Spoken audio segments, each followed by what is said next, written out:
Namaste, Angel. This is the weekly general reading for the period of Sunday the 21st through Saturday to come the 28th, beginning with the dice and sex. Know and spend money.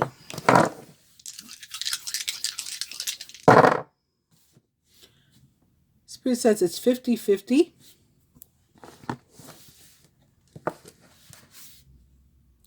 Cocktail. And still sex. With the cards, we again have a King of Pentacles in reverse. So the most general meaning of the King of Pentacles in reverse is that, like, you cannot measure yourself based on your successes and the amount of stuff or money that you have. This is somebody lacking value. They may be somebody very good looking, very successful, very otherwise popular, combinations of those, all of the above, but they don't feel it. They don't feel or sense their own value unless they have stuff. So they keep working harder and they keep getting more stuff and they keep building and building and building, but they're never satisfied. They're never satisfied. They're not happy. It may be that they don't have love or true love in their life. And they try to instead love themselves or make themselves happy with things, material things. The King of Pentacles is possibly an actual person in your life, a Taurus, Virgo, or Capricorn, or someone like into those traits or attributes. Behind it, we have also the Knight of Swords in reverse. The Knight of Swords is a Gemini, Libra, or Aquarius, or someone like into those traits or attributes. And the Knight of Swords can be about, like, you having to be very careful with communications. Like, not walking around paranoid, but presume every phone conversation has the ability to be heard. Be very careful with whom you purposely or consciously share information, especially financial information, I'm going to say. Your bank info, you could be typing it into your computer and it could be an unsecure website or something. Maybe giving information to somebody to do your taxes or to check up on your stimulus. And I don't know if you can trust them, or if the means by which you send them the information is safe. It's not only financial information. It's any communications, period, when this card shows up. Also, if somebody is like planning some sort of travel or something, you can expect it to take longer than you had otherwise anticipated, or just to be delayed completely, maybe like canceled, postponed, or something. Right, the next card is upright, but it's the Five of Swords upright. So again, there could be some sort of conflict that maybe comes out of information that is leaked.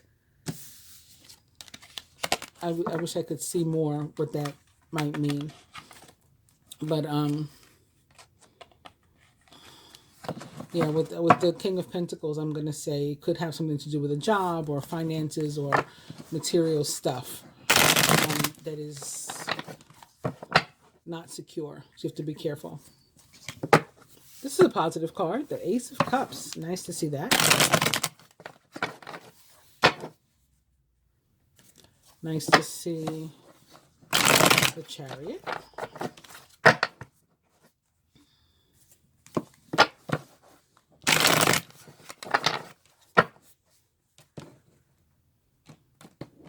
Two of Pentacles, usually about decision we have to make about some sort of earthly matter. Or it could be about balance. Maybe it's tied to the die. It's 50-50. It could be about give and take, yin and yang, feminine and masculine energies. But typically some earthly matter. And the Three of Wands means that we are successfully, in the process at least, of successfully manifesting something that's not quite here yet. It is something positive, maybe something for our entire family Something is on its way. And you see, this is the Six of Wands is a card of victory, but it's in reverse. So it's like it's a delay. And then here's that King of Pentacles again. Didn't matter how many times I shuffled and cut, he's still in reverse. So there's something with that.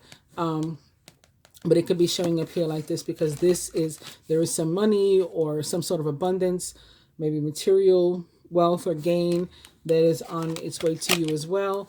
That may be what it is you're successfully manifesting. Again, possibly for your family or household, something that's going to bring emotional happiness and or fulfillment. But it's not quite here yet. There's a delay with it. I'm going to pull 6 cards now.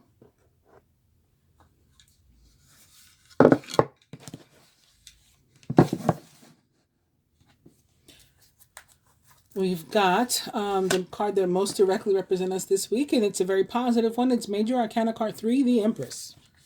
Most directly represents the signs of Taurus, Libra, and Gemini. Surrounding energy, close friends, family members, co-workers. The Wheel of Fortune, also positive. Most directly represents the sign of Sagittarius, also connected to the fixed signs, Aquarius, Leo, Taurus again, and who did I leave out? Scorpio. Work and finance. The Devil in reverse. Love and relationship. The Two of Swords. Physical health. The Page of Wands. Spiritual health. The Three of Pentacles. And the overall energy again is the Three of Wands. We have a lot of like work or effort related energy here this week, beginning with our overall energy of the Three of Wands. So in addition to what I already said, the Three of Wands can, not only does it mean like we're in the process of manifesting something and it's not quite here yet, it also says that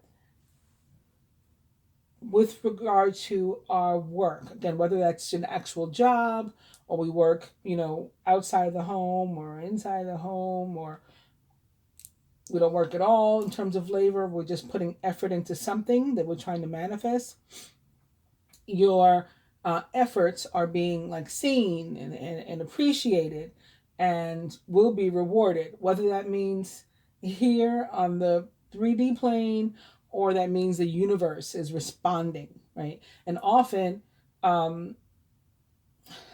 like you can begin to see this thing that you're manifesting taking form in a tangible way. Like you can put your hand on it, you can visibly look at it, or get some sort of news or effort confirmation that you're being successful, even if it hasn't happened yet. Like you receive a letter saying, in a month you'll receive a check, and you're like, okay, so you know that the effort you've been putting in have been working, and now it's just a matter of time. The card guides you to give yourself some credit for those efforts, even if you can't see the tangible thing, though. That's the part that I think may be connected to that King of Pentacles, because again, the King of Pentacles doesn't necessarily give himself credit. He doesn't necessarily see his value, his worth. He just keeps working harder for more like validation. We've seen this card over and over the past couple weeks. So I think that some of you are really, going through something, and it may be particularly the earth signs, because, I've had a lot of those times where I just was feeling overwhelmed by the earth energy too. And I did attribute some of it to the Virgo full moon. I do attribute some of it to the year of the ox, and particularly the energy of Taurus. But, there could be more to it than that even too. So I don't want to sound like it's not a good thing though. This is a very positive energy. Again, you are well respected, or your work or your efforts are at least. They're not going unnoticed. They are seen. They are appreciated. They have value. You have value, and you should be recognizing that yourself. And again, giving yourself some credit. So moving on to the Empress, the card that will most directly represent us this week. The Empress is a super feminine energy. Okay, she is extremely intuitive and fertile and sexual and mysterious and attractive and yes, earth, but also watery, even though it's Libra and she doesn't represent any water sign. Again, she rules Taurus and Libra and Gemini. None of these are water, but there's a very watery energy to her. Or at least for me, maybe it's the mother or the feminine aspect that comes through kind of watery, and she really guides us to be in touch with that feminine side and to pay really close attention, just really listening intently to our intuition and to prioritize ourselves and our feminine nature, our femininity, even those of us who are male and or masculine, um, and to get in touch with those emotions and our passions and what drives us and any creative outlets that we may have. And this could be a good opportunity to discover some. I have discovered that I'm pretty good at building houses in The Sims like a kid. My kids are like, you could, really hang with the best of us with maybe with some of the houses that you built, and not that that can get me anywhere necessarily, but it's a creative outlet that I discovered. So you may discover some others, some of yours as well.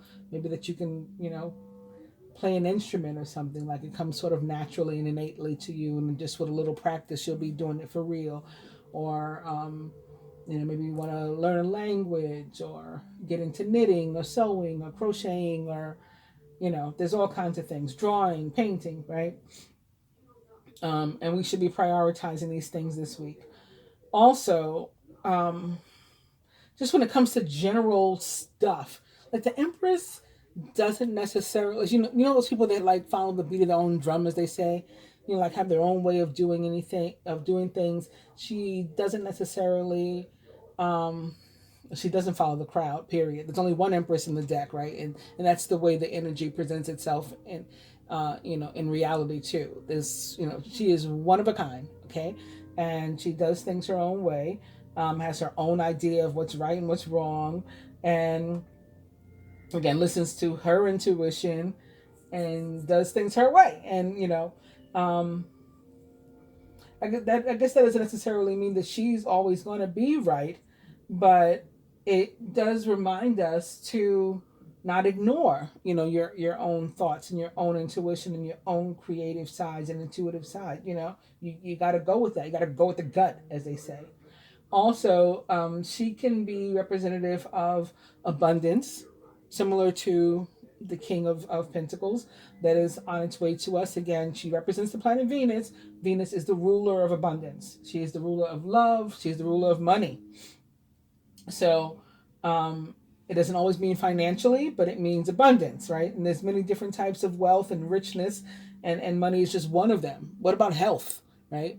She's again this very maternal and nurturing sort of energy. So it can be something like that too, like good health that we get blessed um, with you can't buy, um, even if we did get a lot of money. The Empress can really encompass any and all of these forms of abundance. Again, Venus is the ruler of abundance. So this is what we're being blessed with this energy. We may find ourselves, more attractive than usual to people, and of all different kinds of relationships and opportunities. People may try to give you advice, or they may want your advice. They may want to use you as like a shoulder to cry on. Um, could be offering you a new job, an opportunity. They're interested in you, like physically, romantically, all these sorts of things. when the Empress shows up. And again, it's a very fertile energy too. If we've been, maybe hoping to become pregnant or trying to become pregnant, or we haven't, this is a good week to try if you're interested in that. Or some of us may be learning that we are already, or even giving birth. Like maybe, this week isn't necessarily, your due date doesn't necessarily fall into this week, but you could give birth this week. If not you, like somebody that you know close to you or something, um, could be experiencing some of these things. So, but more likely you, because it's in this placement. Surrounding energy is the other people. And there we have the Wheel of Fortune. And the Wheel of Fortune is about a reversal of fortune. So, most often it is from not so great fortune to much better fortune. And it's very sudden. So, you could be experiencing something that kind of sucks, and then very, very quickly your situation improves. You may have been experiencing something that kind of sucks for a while, but still, like, suddenly your situation improves. That won't be as gradual. And as I mentioned, this situation may involve potentially a Sagittarius, Leo, Scorpio, Aquarius, or Taurus, possibly. Their situation could involve somebody very quickly, somebody surrounding you, close friend, family member, co-worker. All of a sudden something is moving where it had been stuck. It could definitely have to do with work, because we have the devil there, and he's upside down. So let's go ahead and move on to that. So the devil in reverse with regard to work can be about job security, right? And the fact that no job actually has it, even if we are like the best person to have ever done it. When people drop dead all of a sudden, somehow companies find a way to replace them. Even though they were irreplaceable. None of us are. And so some kind of job could be coming to an end. I actually saw this or felt this in my daily reading that I did earlier today for my Patreon subscribers and stuff. Particularly for the feminine energy, I said something. It could be a job that you really invested in, or love that is no more or is coming to an end or something. It's not the end of the world, though, if that's the case. Especially with the devil in reverse, it's not as a situation as dire as if the devil was upright. And even if he was upright, it's not the end of the world. As far as finances specifically, not necessarily work. In the near future, there could be a tight financial situation. Um, it will be important to not like allow your mentality to get stuck there, because then that can get the rest of you stuck there. That can get your pocket stuck there. Again, remembering with manifestation, the positive mindset and everything is very important. And it is likely just due to some sort of delay. Whether it's your paycheck that's delayed. Again, like I said, there could be problems with communication, with information, and maybe tied to the King of Pentacles. So maybe something goes wrong with somebody's paycheck when it has to be printed or direct deposited, or something. You don't get paid for the right hours. Or maybe there's something with the stimulus, it's delayed, yours didn't come, your friend got theirs, something like that. But it's not a permanent situation. Okay, it's going to reverse as well. And again, that positive thinking and manifesting a better situation for yourself will indeed help. This can also be an indication that we need to be careful about working too much, being overworked, overtired, overstressed, and maybe taking a break if we've been putting in too many hours and or not getting enough sleep and all these things. Yeah, it's about like not pushing yourself too far, knowing your any physical limitations that you may have, not making yourself sick over work, mentally, physically, emotionally, none of it. If you're in a job that you don't really like, that you feel is a sucky situation, uh, sort of Four of Pentacles ish, and you decide to stay there because you do feel it is secure, just be aware, cognizant that you are making a conscious choice to remain in a, unhappy or toxic situation, right? You're using your free will to remain there. That's important too with this card. It's showing up to tell us potentially that we're not stuck or trapped unless like we allow ourselves to be. So moving on to love and relationships, we have the Two of Swords, and first and foremost for me, the Two of Swords, in a general sense, is about to me, it's a card of indecision, but it presents as a card of that signifies that one has a decision to make. And when I say indecision, I guess that might not even be the right word, because I always feel like the decision is already made, and it's just that the person is afraid to voice it, to take the necessary action to enact it, to give it life because of something or someone, like what somebody else will think or say, whether that's society or someone they know personally. It's like they feel that their decision is one that won't be accepted, so they err on the side of not making it at all. Let's see if the problem will fix itself, if it sort itself out, if it'll go away. If I don't open my mail, maybe I don't have to pay my bills. It's that kind of thought process. Of course, that does not work, and we need to make a decision. So it'll be about letting go of that fear if you're able to. Some will be able to, some will not, and they'll stay stuck, similar to what I said about the work and finance. Just be cognizant that that's a choice you're making, to not you to choose potentially to not be happy, so that somebody else can be happy, so that somebody else can be satisfied, so that you earn somebody else's respect or approval or validation, but not your own.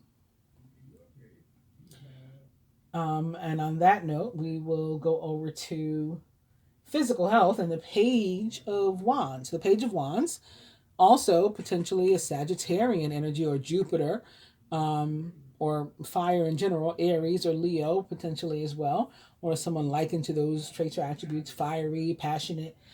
This card is about, well, wands are about action. I was going to say this card is about action. Yes, it is, but wands in general about some sort of action or effort. So we talked in the beginning about how many of the cards that are showing up today are about action or effort that we have to put in ourselves. We have to make a decision. We have to decide if we're happy with our job, right? We have to determine how we're going to use this feminine energy and whether or not we're going to pay attention to our intuition. We have to take an advantage of opportunities or not, right? This Three of Pentacles is also worker energy.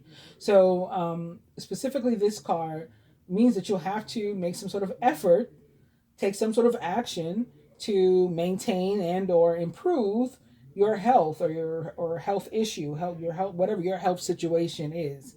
It could be like doing more exercise or changing your diet, getting some sort of nutritional education. I have a viewer, a client, friend who is studying like something having to do with nutrition and holistic medicine. I actually see a nutritionist myself because I've got 9/11 related GI issues that I try to maintain and or heal on my own, and so she helps me with what I can and can't or should and shouldn't eat. Of course, ultimately the decision is mine what I'm going to do. But she is a doctor, so she gives me some guidance there. Right, it's up to me to take it. So these are the kinds of things. It's about you taking control, and it not necessarily being easy, but something that you need to do. This cannot be somebody else can't do it for you, in whatever the situation is. But it's not, again, this is not something that's necessarily dire. It's just something you need to act on. And a lot of people are having, they're just not happy with their weight in general, whether they're still considered petite or, they're overweight. People on average have gained, like 20, 25, 30, 35 pounds during the pandemic, and I'm not happy about that. Like from the smallest person to the largest person. So I mean that's a pretty common one these days. I think they call it the quarantine 30 or something like that. And it's like 30, the extra 30 pounds that you picked up. And on that note, we'll move into spiritual health and the Three of Pentacles. So this card guides us to look into like ancient organizations and things. Maybe the Templar Knights. So the Templar Knights came up in my daily reading. Was it today? Yesterday. Um, and I had just been talking about them. They came up like in a material sense in terms of what I was going over. Um, Yesterday, and I had brought them up myself probably like the day before. So, they're who's coming to mind now. An ancient organization or tradition. You can just use that as an example. Of course, you don't have to go and look up the Templar Knights unless you feel guided to.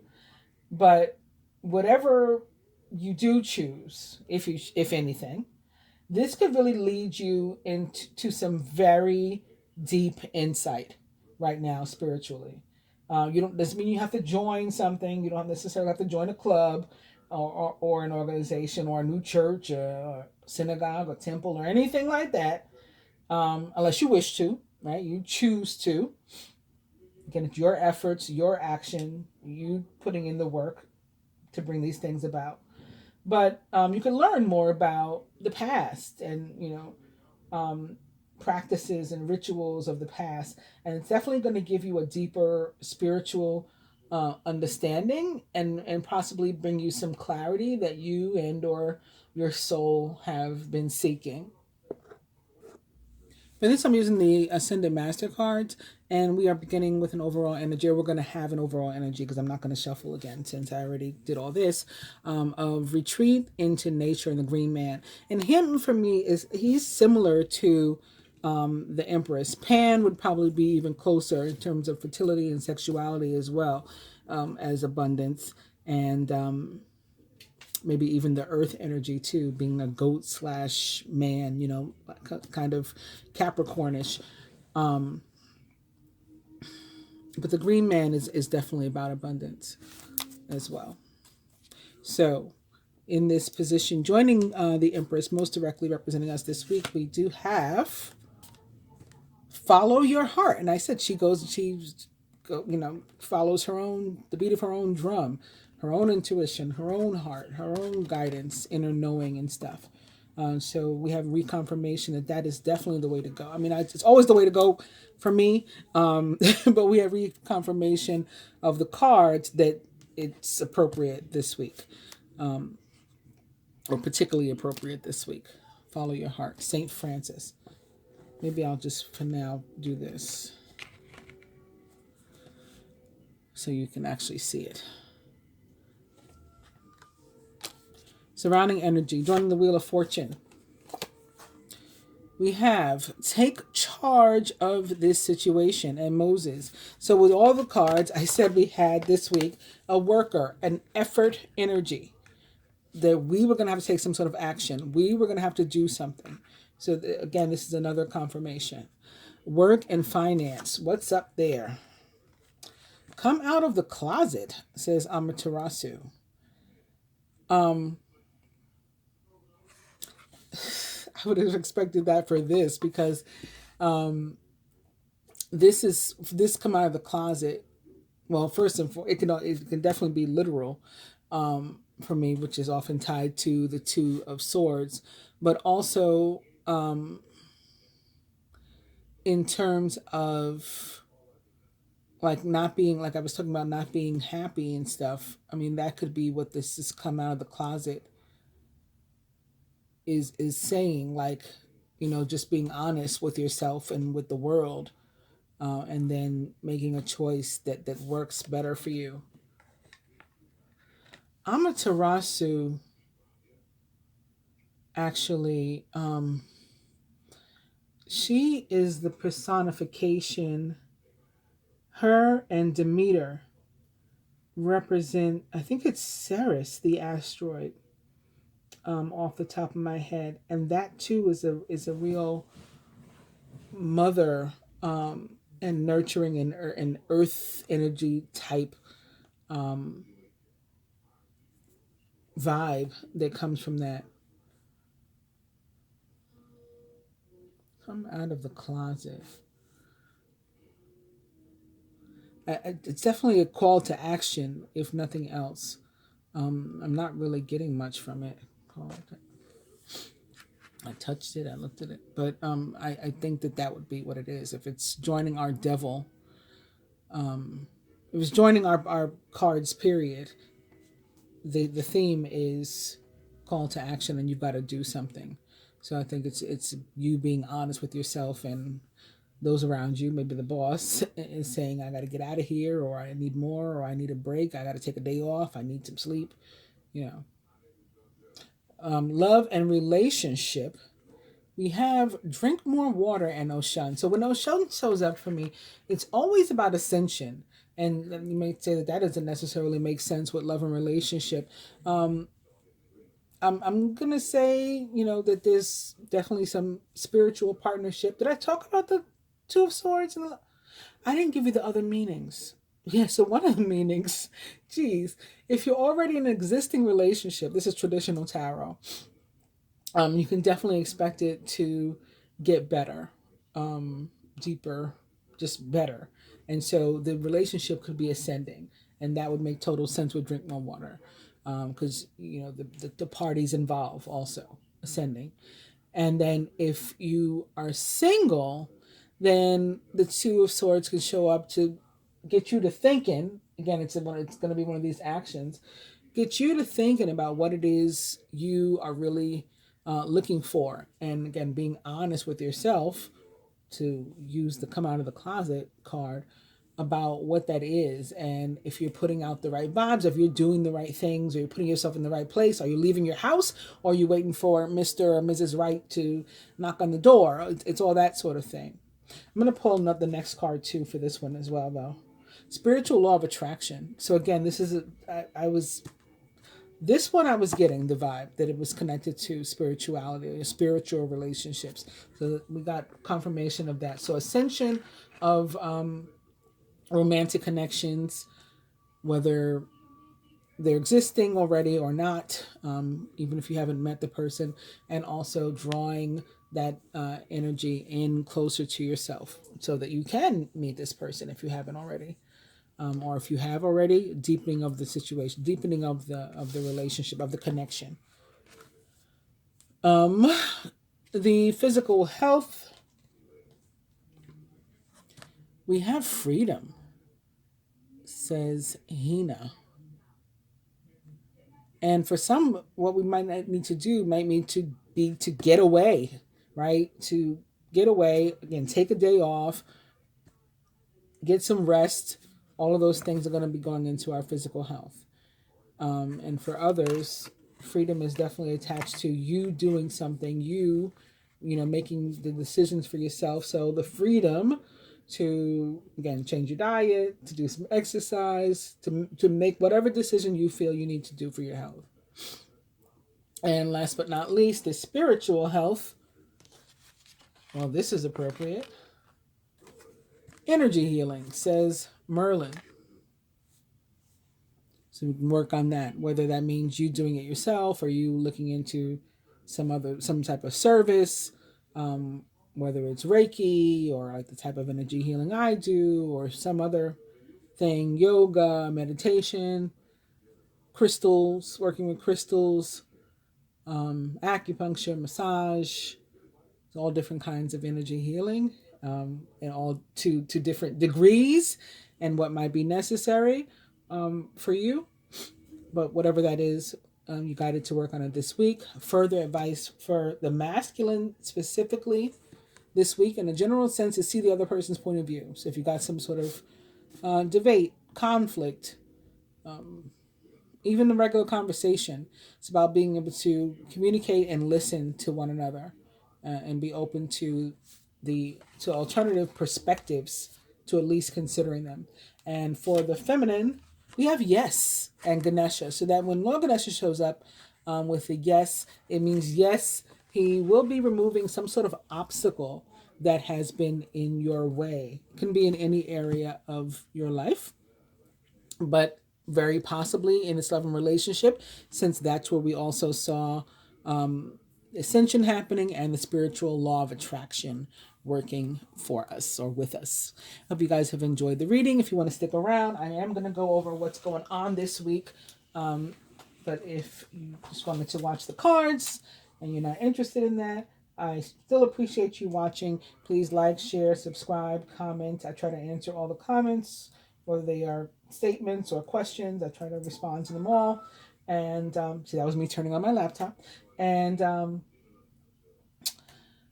when you subscribe, please hit both the subscribe button and the bell button so that hopefully you get your notifications.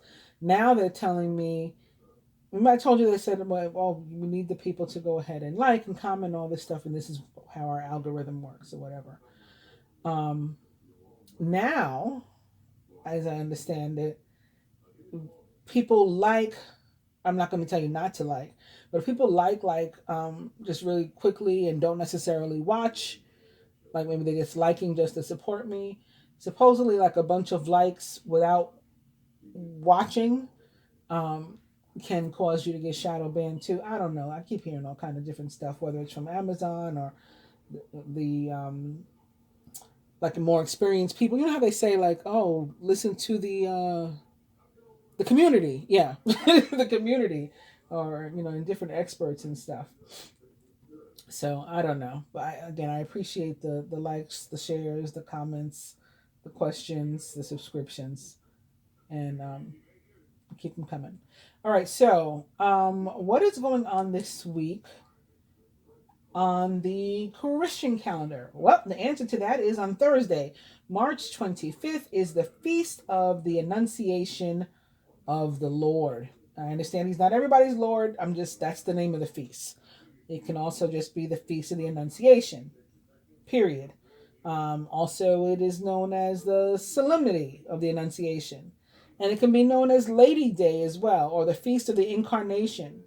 Or, I guess in Latin, Conceptio Christi, the day that, that Christ was conceived, the day that Archangel Gabriel visited his mother, Mary.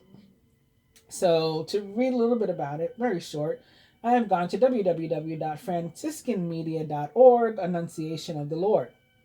The Feast of the Annunciation, now recognized as the Solemnity, was first celebrated in the 4th or 5th century. Its central focus is the Incarnation. God has become one of us. From all eternity, God had decided that the second person of the blessed Trinity should become human. Now, as Luke 1:26 through 38 tells us, the decision is being realized. The God-man embraces all humanity, indeed all creation, to bring God in one great act of love. Because human beings have rejected God, Jesus will accept a life of suffering and an agonizing death. Quote, "No one has greater love than this, to lay down one's life for one's friends," end quote. John 15:13. Or 6:13, or 19, right? 15:13. Mary has an important role to play in God's plan. From all eternity, God destined her to be the mother of Jesus and closely related to him in the creation and redemption of the world.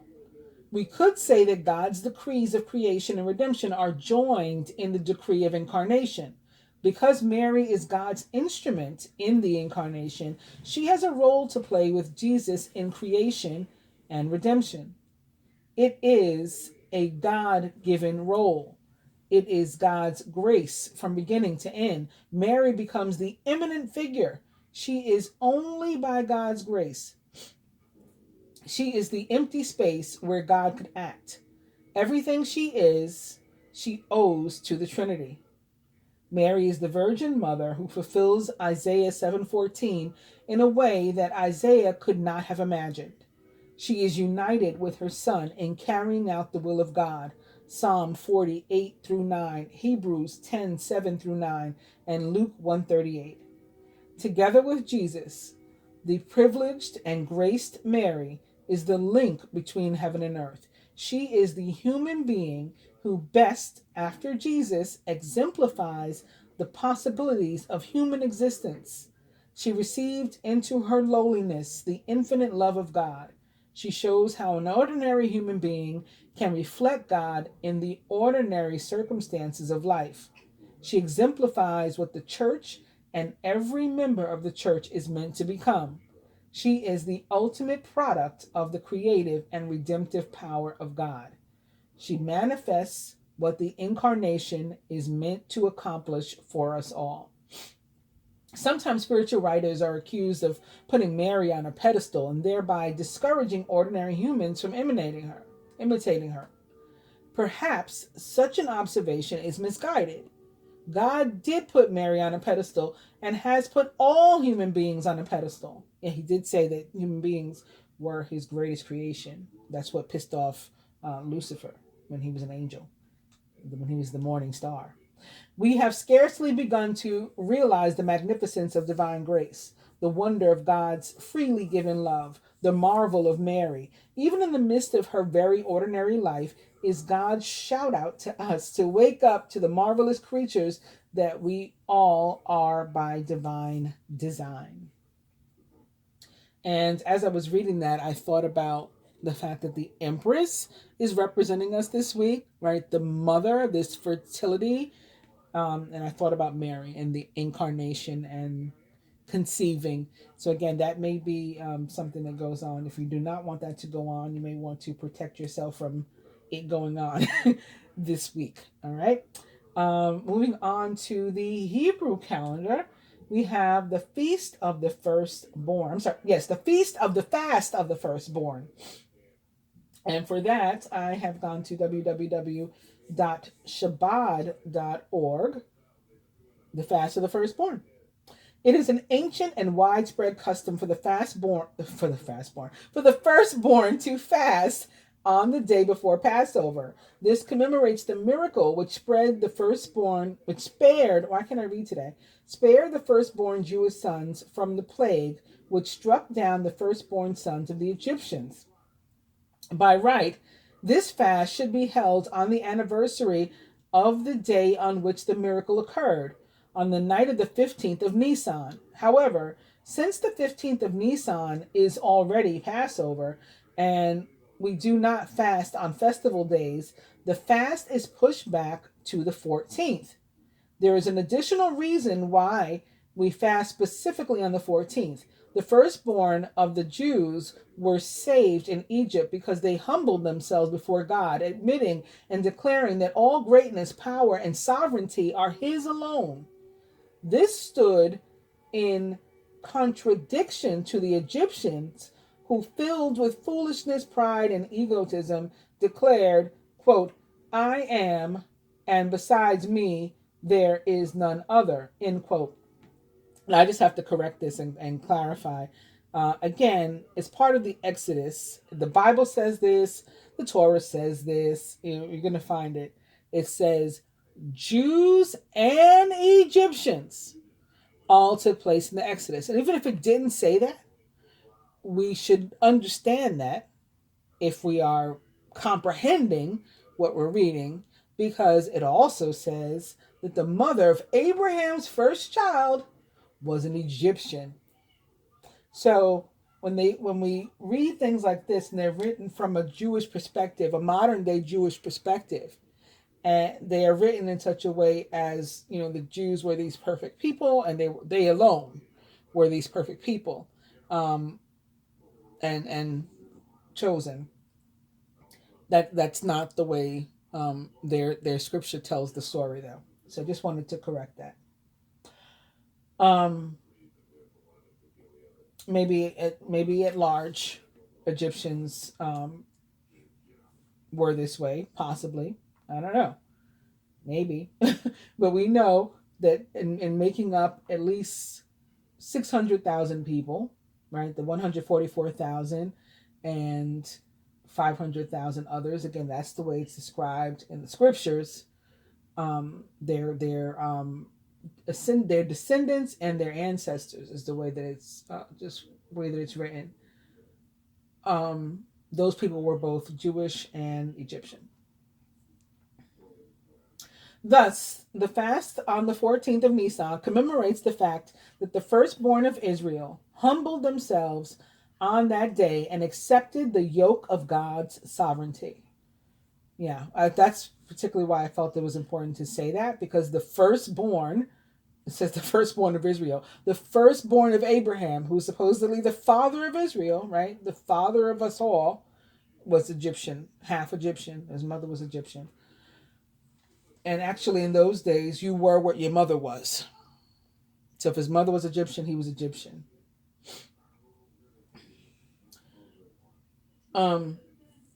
This goes on to say, abstention from food and drink is a sign of a heart subdued before God. There are different customs that are associated with this fast. Some maintain that every firstborn male and female, whether the firstborn is that of the mother or of the father, must fast. If there are no children, then the oldest member of the household must fast. They base this on the fact that there was no Egyptian household that was spared from the plague. See, that's not true. Again, that's not true. Every household in Egypt was struck, whether there was a firstborn son or not. We commemorate, therefore, that all the Jewish households were miraculously spared. Others maintain that the obligation to fast applies only to firstborn males. If the 14th of Nisan falls on Shabbat, which means the Sabbath, the fast is observed on the previous Thursday, the 12th of Nisan. For if a fast is suspended because of Shabbat, it is not held on a Friday. However, if the 14th of Nisan falls on a Friday, the fast is held on that day. There are some who are lenient, however, and maintain that in this case, one does not fast. There are those that hold that the firstborn sons who are fasting should not fast for the entire day in order not to enter the festival suffering, and thus should eat a small amount before the festival begins. This fast is treated leniently. Thus, if there is a festive meal held that is connected with a mitzvah, for example, I talked about the 613 mitzvah last week, the celebration of circumcision or of a siyam, which is the completion of a, like reading the Talmud, the firstborn son participates in the meal rather than fasting. It is therefore customary to arrange for a siyam to take place in the synagogue after morning prayers on the 14th of Nisan. The firstborn sons who are present participate in this festive meal, and having broken their fast, may continue to eat for the rest of the day. I thought I had something to go over on the Islamic calendar as well, but that's next week. It's the 28th. So we will do that next week. So moving on to the planetary calendar, this is going to be very quick too. On March 21st at 10:16 a.m., Venus enters Aries. Also, so we'll read about that in a second. Also on the 21st at 10:40 a.m., we'll experience the first quarter moon. On the 23rd at 4:07 a.m., Pluto will be quintile Chiron. And that's it for the week. So let's read about Venus entering Aries, which could be another reason why we have the Empress and the Page of Wands both showing up here today too. So it's impossible to ignore our yearnings when Venus unites with the fiery sign of Aries. Venus is the planet of love, money, beauty, and desire. And when she moves through independent Aries, we're reminded that our own needs matter. And it's up to us to make sure they get met. Yes, we have to take action. Exactly. I didn't read the title. I'm sorry. Venus in Aries, daring, passionate, adventurous. Many astrologers consider Venus in Aries to be a difficult placement because Venus's calm, soft sweetness just doesn't align with the rambunctious and self-focused style of Aries. While Venus normally thrives on cooperation and two-way partnerships, her placement in Aries triggers a time to practice self-love. It's about putting yourself first, trying new things, and discovering what will satisfy you most. After all, it's only when you understand love and embrace yourself that you draw the best things into your life. Sounds like our cards, right? The spiritual law of attraction. Talking about doing what's best for you, making a decision for yourself, taking action for yourself on your own behalf. So it says that is what Venus and Aries is all about. When Venus moves through Aries, the first sign of the zodiac, it offers us all a chance to make a fresh start in matters of love, money, and self-awareness. Old patterns and lackluster relationships have no place anymore once Venus enters Aries. Instead, we thrive on new experiences and adventurous encounters, and we're more spontaneous in our pursuit of pleasure. Aries is a highly independent sign that is largely focused on itself and its own interests. Therefore, love and relationships can sometimes seem selfish or imbalanced during Venus's transit through Aries. But for the single lover, this can be an amazing time to identify your own needs and to explore your options. Exactly what I said about the Two of Swords, right? The traditional meaning, figuring out what it is exactly you want or need, looking for. Venus in Aries ignites a courageous fire under us that makes us more confident and assertive when meeting and interacting with others. And for those in relationships, exploring each other's personal desires and experiencing new things together is a surefire way to reignite the fire between you. So, while it seems like there's a very self centered air to Venus in Aries, it's really about enhancing your love life by way of yourself.